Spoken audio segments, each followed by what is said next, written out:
Hello,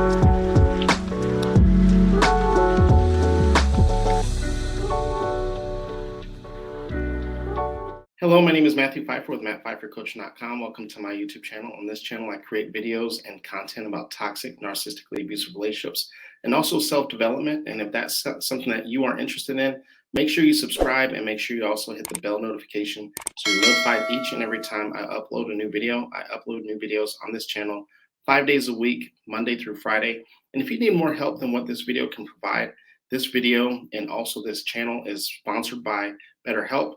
You can get into an online therapist oftentimes a lot faster. It's oftentimes a lot more affordable. And the best part about it is that if you go to the links down below, and if you click on my BetterHelp link, you'll get 15% off your first month with your new therapist. With all that being said, let's get into today's topic. So today we are talking about 4 behaviors that you might be doing that is sabotaging your relationship. So one of the things that you hear me talking about so often on this channel and also on all my other platforms is that we have to become very self-aware of our own behavior. Oftentimes people talk about people who are narcissistic, people who are toxic, talk about their exes, and oftentimes people want to point the finger. However, we also need to be self-aware of our behavior and things that we might be contributing to a relationship, and that is not in any way, shape, or form to victim shame, victim blame, or anything of that nature. However, we do have to understand that the things that may have happened to us in a previous relationship, regardless if we're talking about a toxic relationship or maybe it just things didn't work out, we do have to understand that sometimes we might bring some unhealthy habits, unhealthy behaviors to relationships. And even in a healthy relationship with no toxicity, with nothing, with no type of abuse or anything of that nature, we have to understand that relationships are very difficult. I shouldn't say difficult, they are challenged to maintain. And we're talking about the maintenance of a relationship. They are a lot of work and they are a lot of responsibility. And if we're not aware of our own behaviors and our own deficits, oftentimes it can create a narrative and it can begin to slowly erode at the relationship. And that's where you start to see a lot of people who begin to have a lot of difficulties and struggles in relationships. Relationships really end off one major big thing. Majority of the time, it is a lot of small things that slowly eat and erode away at the relationship. They just slowly, continuously build up over time. And oftentimes it starts with our lack of awareness of our own behavior. So the very first thing that we might be doing that could be destroying your relationship is, guess what? The silent treatment. The silent treatment, some people call it stonewalling. And for a lot of people, when I bring this up, a lot of times people might give the excuse that I don't want to say something that I don't mean. I don't want to say something out of anger. And on one end, yes, that is understandable. On the other end, for you to go completely silent, for you to stonewall your partner, we have to understand that that begins to eat away and it drives a wedge between you and your partner. It's ostracizing. It's embarrassing. And oftentimes that partner begins to think maybe they have done something wrong. And so now it's caused not only a wedge between the two of you, but because of the lack of communication, we're not actually focused on the issue. In situations like this, where you may be very frustrated, where you might be very angry with your partner or about a situation, you don't want to say something that you don't mean, that's good self-awareness. However, we need to take that one step further. Rather than stonewalling, rather than giving the silent treatment, we actually need to communicate that to our partner. Listen, yes, I am angry. Yes, I do want to talk about it. However, I don't want to talk about it right now because I don't want to say something that I don't mean. I don't want to say something that I'm going to regret later. Give me some time to think about it. Give me some time to process it. And then we will talk and then give a specific time. We'll talk in an hour. Let's talk about this tomorrow.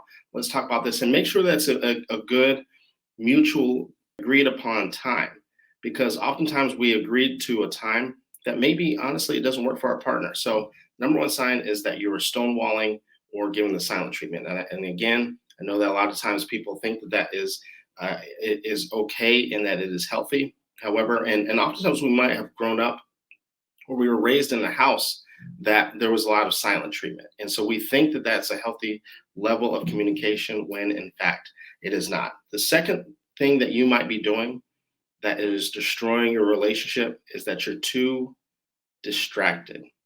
I get it. I know I have my phone right here with me. It's probably lit up probably 5 times since I started this video. And so we are all very connected and we are all very wired and connected to our jobs and our businesses and to other family members and other friends and obviously social media. However, we have to understand that it is important for us to be able to set aside distractions and for us to have better quality, healthier time with our loved ones, not just our romantic partner, but we can extend that also to our kids and to our friends and to our family. And yes, it can be very, very difficult to do because we have developed habits, and oftentimes people become very addicted to their screen. They become very addicted to social media. But just like I said in the opening, these type of things eat away at our relationships slowly over time. We don't typically see this type of distraction in the beginning, but once the relationship starts to mature, and once you kind of get used to your partner, and once you kind of get into the mundane, oftentimes we take people for granted sometimes. And what happens is that we're actually not being present. We're actually not being very mindful of the people that are there with us. And what this is telling our partner subconsciously is that we would rather be somewhere else. And so oftentimes this can lead to a lot of arguments. And even if it doesn't lead to arguments, guess what this can lead to? It can lead to a lot of resentment that builds up. And so you start to see people who begin to fight. So we need to be very intentional about the time and the quality time that we're spending with our friends and our loved ones.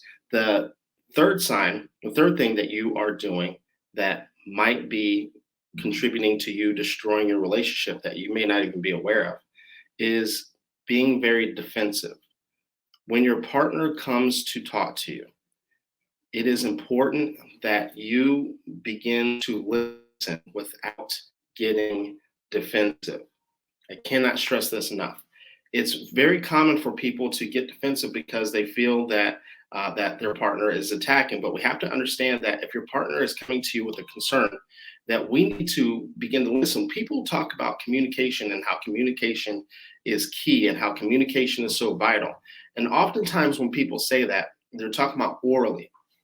And people will oftentimes say and profess that they are a great communicator, not realizing that, guess what? Listening is also a part of communication. And oftentimes people lack the proper communication skills when it comes to listening and taking in and understanding what your partner is saying.